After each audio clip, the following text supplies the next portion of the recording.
স্বরাষ্ট্র মন্ত্রণালয় থেকে আমাদের ডিরেকশন যেই ঘটনা ঘটে ওটা সত্যিটা প্রকাশ করে দেওয়া। এটার ভিতরে কোনো লুকোচুরি করার কোনো কিছু নাই, যা ঘটে তা প্রকাশ করে দেয়। এটাই যদি হয় সেই সময় জনগণ সচেতন। তো কিছু সংখ্যক তো স্বার্থবেশী লোক থাকবেই যারা সব সময়ই একটা প্রবলেম ক্রিয়েট করার জন্য চেষ্টা করবে।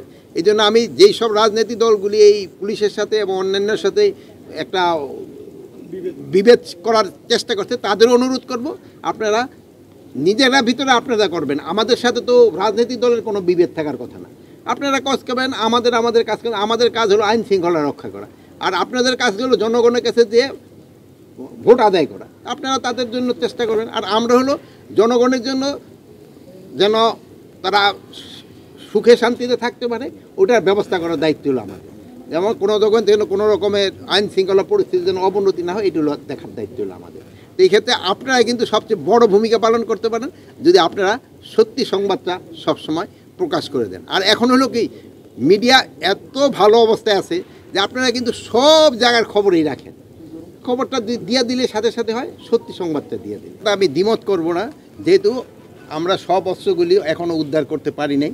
আমরা অস্ত্রগুলি উদ্ধার করার চেষ্টা করতেছি এবং আল্লাহ দিলে হয়তো ইলেকশনে আগে আরও অনেক অস্ত্র উদ্ধার হয়ে যাবে এবং ইলেকশনটা যেন আপনাদের সহযোগিতায়, জনগণের সহযোগিতায় ভালোভাবে হতে পারে, এই জন্য আমরা অবশ্যই চেষ্টা করব। আর ইলেকশনের কিন্তু এই আইন শৃঙ্খলা বাহিনী একটা স্টেক না, এটার মধ্যে সবচেয়ে বড় স্টেক হলো যারা ইলেকশনে অংশগ্রহণ করবে।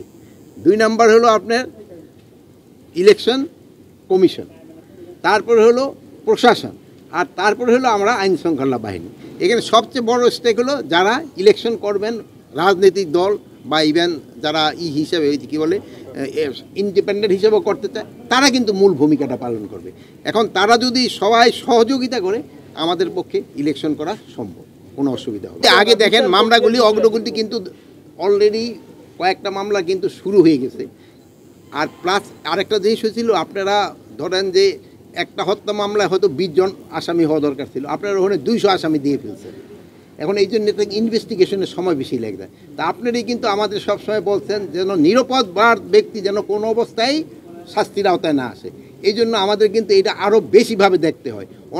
অনেকে নিজেদের স্বার্থ সিদ্ধির জন্য অনেকে কিন্তু কিছু নিরীহ লোকের নাম দিয়ে দিছে, এই জন্য কিন্তু সময়টা বেশি লেগে যায়। যদি তারা অ্যাকচুয়াল আসামিদের নামটা দিত তবে কিন্তু এত সময় লাগতো না।